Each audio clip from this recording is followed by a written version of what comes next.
Epione Pain Management Center. ఇక్కడ మీ నొప్పులు శాశ్వతం కావు. Hello, I'm Dr. Minal Chandra and I'm your bone health specialist, co-founder of Epione Pain Management Center.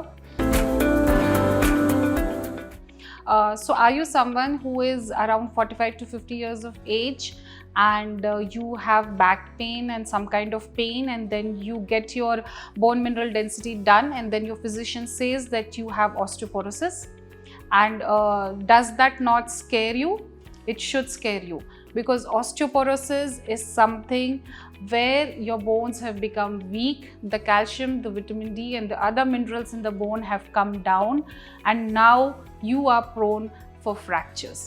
So osteoporosis is something that every human will go through, especially females, and especially Indian and Asian females are very prone to undergo osteoporosis, where your bones become very fragile, very brittle, and may have the tendency to fracture. Especially the hip joint bones and the spine bones are something that are very prone. We in India and we are very less aware about how to take care of our bone health. We have been talking about a lot of mental health issues and other issues, but we are very less caring about our own bone health.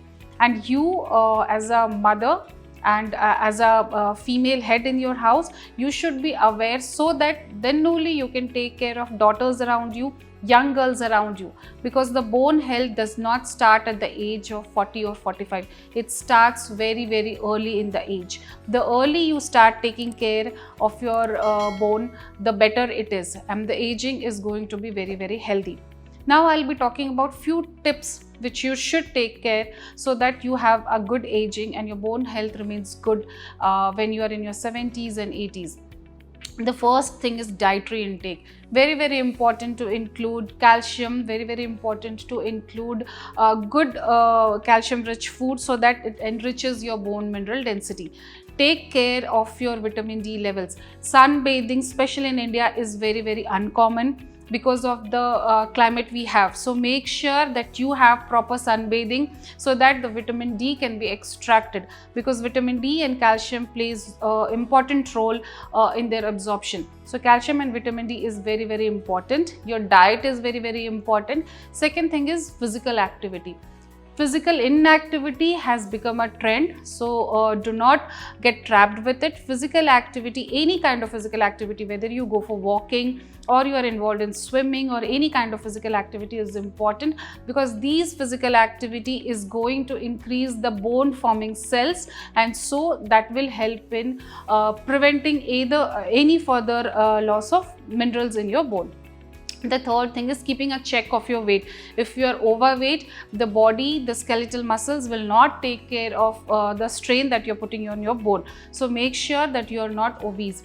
And finally, taking supplements, like you can take calcium supplements, you can take vitamin D supplements, or any kind of dietary supplements that can help in adding the bone mineral density. So make sure that all these precautions starts very early in age. If you have young females at home, make sure that they get adequate supply of sun, they get good dietary content, and they are into physical activity. Promote them, help them, educate them to go for physical activity outside into the sun to do their normal activities. And then if you're aging, if you're 40-45 and the menopause has arrived, make sure that you get this bone mineral density levels checked, and if it is too low, then opt for some dietary supplements. And another thing is, if you have someone very old at home, like above 60-65, then you have to make sure to educate that bone fracture can happen, and so injury prevention is very common. So you make sure that the home is in such a way that any kind of injury is prevented, so that injury and fracture can be taken care of. So these are the few measures. If you take, the bone health is going to be very good.